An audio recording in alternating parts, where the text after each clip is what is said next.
किए दम्भक्ति करिसेंती बीजेपी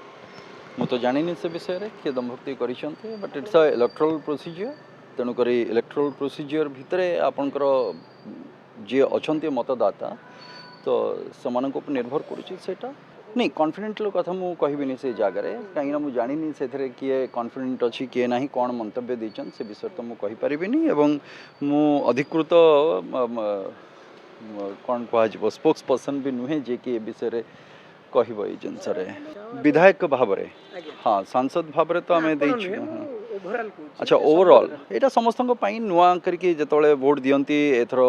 जिते एसआईआर प्रक्रिया भी आरंभ हो से भी अनेक नुआ भोटर जो मैंने जोड़ी हेबे प्रथम थर पर जो मैंने वोट देवे तेणुक यहाँ सब थाए आमर संविधानिक गोटे यहाँ आमको दि जाइए शक्ति यहाँ गणतंत्र वैचित्र होता वैशिष्ट्य होता जे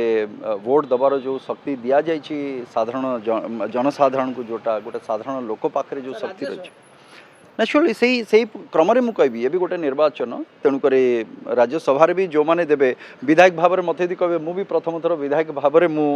वोट देवी तेणुक यहाँ समस्त गोटे खुशी कथा थाए प्रथम थर जो कौन जिनस आम करने को जाऊ मुझे कथा कहली ना से जोटा दलगत निष्पत्ति हम सेटा को आम मानवाई आम बाध्य से तेणुक दलर गोटे अनुशासन भी रही तो निश्चित भाव तार अनुशासन कथा कहे निश्चित भाव में आम बंधा से